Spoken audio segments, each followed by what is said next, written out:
Question everything, for the truth should not be televised.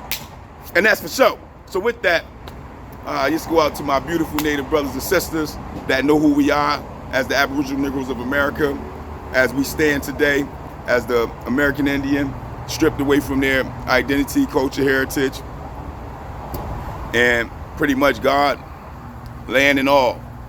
And what I got to say is I totally understand what y'all saying, you know, the ones that actually come out with this truth about who we are and stand in that truth.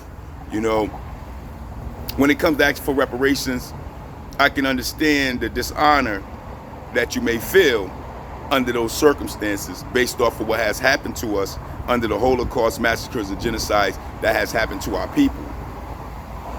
But at the end of the day, when we talk about getting the land back from the colonizers, because it's our land, that would have to go by way of that ugly word, war, that no one liked. Because at the end of the day, they didn't come here to take the land and give it back. They didn't spend all these years of confusing the realities of what the Americas are really about, being the old world and not the new world, and who they found here in America. They didn't spend that much time distorting the history of America and changing it and manipulating it into their likeness and into what they wanted the people to see today in order to turn around and just reverse all that. They don't keep our people in this position that they have us in today under lock, stock, and thumb, being crushed with an iron thumb based off of wanting to give all that back and change it. That's not the course of action. So when we ask for reparative justice in the form of reparations, that's just something to start justice, to start the process of healing, to start the process of being honorable and noble and just under a government that we all know is knee deep in what has happened to our people. That's the basis of it. And if we can just get that ball rolling, then we can work on everything else. Right now, at this point in time, we can't even get a bill passed for protection against hate crime, even though the federal census of ethnic hate crimes in America say we #1 on the list.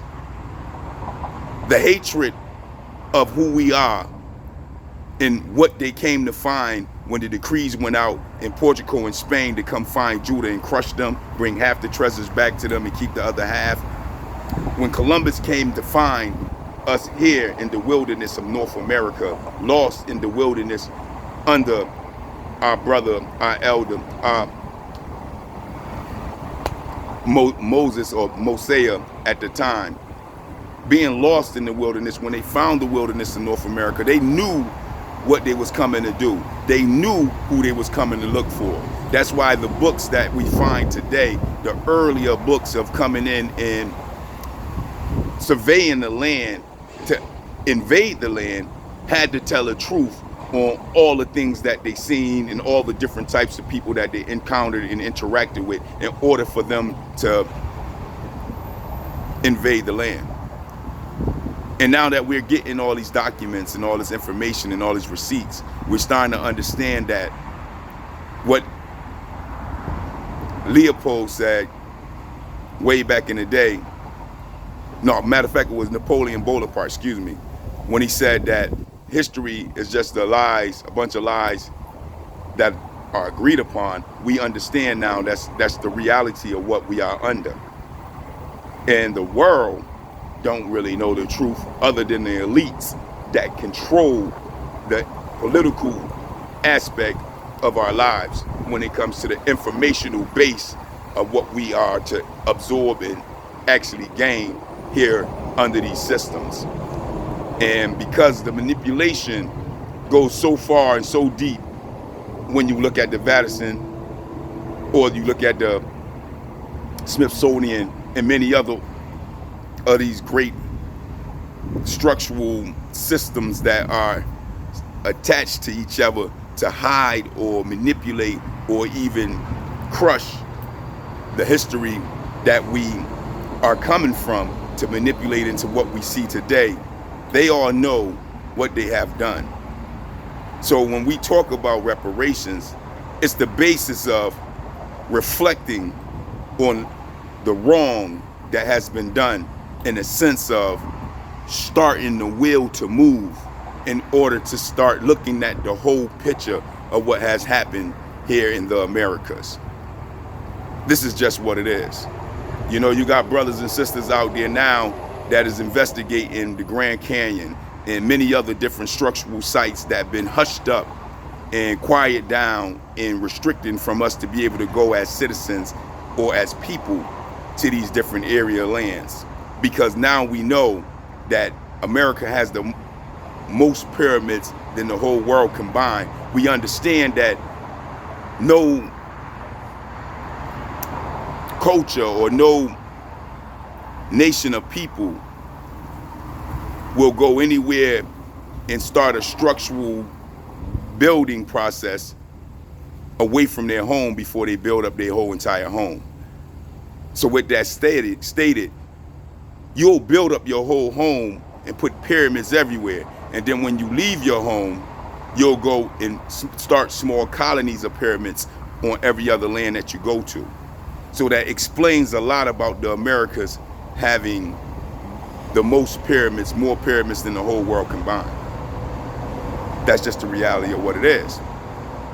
But that's for your own research, those that are out there. It's there, you can find it, you just gotta look it up and really study and be diligent about it, because American history has been shrouded, it's been covered up, it's been pushed to a place of manipulation that even us that research and look into it be at awe on the amount of things that have been changed in order to manipulate the minds of the people up till now.